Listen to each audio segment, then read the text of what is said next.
మీ బేబీకి 6 నెలలు వచ్చాయా? అయితే నేను నా పాపకి ఫస్ట్ ఫుడ్‌గా ఏం పెట్టానో చెప్తాను.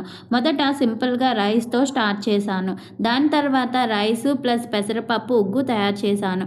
ఒక టీ గ్లాస్ పెసరపప్పు తీసుకొని బాగా కడిగి అరగంట నానబెట్టాను. అలాగే అదే టీ గ్లాస్‌తో 2 గ్లాసులు బియ్యం తీసుకొని వేరే గిన్నెలో కడిగి అరగంట నానబెట్టాను. నానబెట్టిన తర్వాత పెసరపప్పు, రైస్ రెండిటిని వేరువేరుగా నీడలో ఒక రోజంతా బాగా ఎండబెట్టాను. సూర్య ఎండలో కాదు, నీడలోనే. ఇక్కడ చాలా ఇంపార్టెంట్ పాయింట్ ఏంటంటే పప్పు, రైసు రెండు సపరేట్‌గా వేపాలి. పెసరపప్పు నెమ్మదిగా వేగుతుంది కాబట్టి స్లో ఫ్లేమ్ మీద గోల్డెన్ కలర్ వచ్చే వరకు క్రిస్పీగా వేపాలి. ఎక్కువ మంట పెట్టకూడదు. రైస్ మాత్రం త్వరగా వేగిపోతుంది. అందుకే చిన్న మంట మీద నెమ్మదిగా వేయించాలి. లాస్ట్‌లో కొంచెం జీలకర్ర వేసి లైట్‌గా ఫ్రై చేశాను. చల్లార్చిన తర్వాత రెండిటిని కలిపి ఫైన్ పౌడర్‌లా గ్రైండ్ చేసి స్టీల్ లేదా గ్లాస్ జార్‌లో స్టోర్ చేశాను.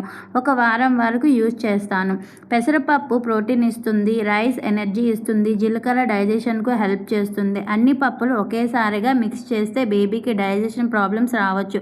అందుకే స్టెప్ బై స్టెప్ ఫుడ్ చాలా important. Simple food happy baby. ఇలాంటి బేబీ ఫుడ్ వీడియోస్ కావాలి అంటే ఫాలో అవ్వండి. డౌట్ ఉంటే కామెంట్ చేయండి.